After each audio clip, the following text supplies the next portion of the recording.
அன்பர்களே, இன்று தீபாவளி. அனைவருக்கும் நிலையத்தின் சார்பில் இதயம் கனிந்த தீபாவளி நல்வாழ்த்துக்களை தெரிவித்துக் கொள்கிறேன். இந்த தீபாவளி நன்னாளிலே காசி ஸ்ரீ கேதாரேஸ்வரர் திருக்கோவிலுக்கு செல்கிறோம். இந்த திருக்கோவில் காசியில் கங்கை நதிக்கரையில் கேதார் காட்டில் அமைந்துள்ளது. உஜ்ஜயினியில் வசித்து வந்த வசிஷ்ட மகரிஷி தனது குருநாதரோடு ஆண்டுதோறும் இமயமலையில் உள்ள கேதார்நாத் சென்று கேதாரேஸ்வரரை வணங்கி வருவார்கள்.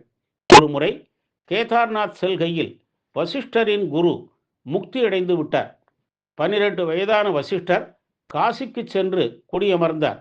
ஆண்டுதோறும் பங்குனி பௌர்ணமி முதல் சித்திர பௌர்ணமிக்கு இடைப்பட்ட காலத்தில் கேதார்நாத் சென்று கேதார்நாத்தரை வழிபட்டு காசிக்கு திரும்புவார். 61 ஆண்டுகள் ஓடின. வயது முதிர்வின் காரணமாக காசி விஸ்வநாதரையே வழிபட்டு வந்தார். இறைவனிடம் வசிஷ்டர் தாங்கள் இந்த காசியிலேயே தனக்கு கேதாரேஸ்வரராக காட்சி தர வேண்டும் என வேண்டிட ஈசனும் அவருக்கு கேதாரேஸ்வரராக காட்சி தந்தார். எனவே காசியில் உள்ள கேதாரேஸ்வரரை வழிபட்டால் கேதார்நாத் சென்று வழிபடுவதை விட 7 மடங்கு புண்ணியம் தருவதாக சிவபெருமான் வசிஷ்டருக்கு உறுதியளித்தார்.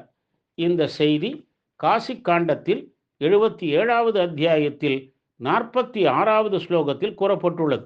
இங்கே தாரேஸ்வரர் சக்தி வாய்ந்தவர். கேதாரேஸ்வரர் மிகவும் சக்தி வாய்ந்தவர். காசி மாநகரம் ஓங்கார காண்டம், விஸ்வேஸ்வர காண்டம் மற்றும் கேதார காண்டம் என 3 பிரிவாக பிரிக்கப்பட்டுள்ளன.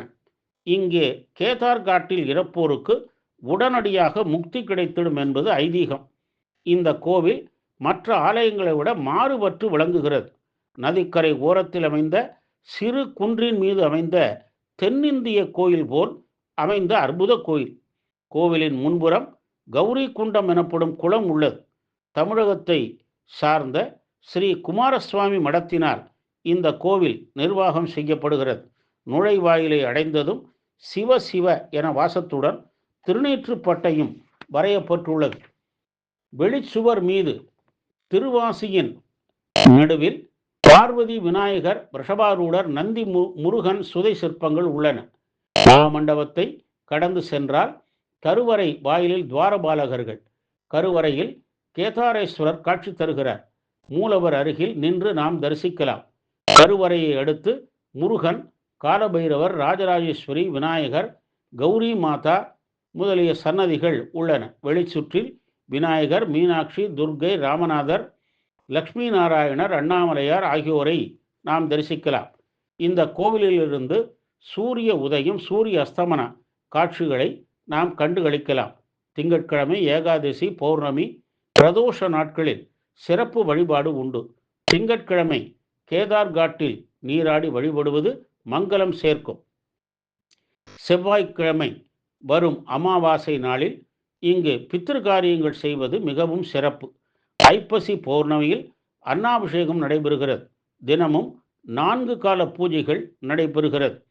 இந்த மலையில் உள்ள கேதார்நாத்தை விட 7 மடங்கு புண்ணியம் தரும் காசி ஸ்ரீ கேதாரேஸ்வரரை வழிபட்டு நற்பேறு பெறுவோமாக. அனைவருக்கும் இதயம் கனிந்த தீபாவளி நல்வாழ்த்துக்கள். ஓம் நம சிவாய.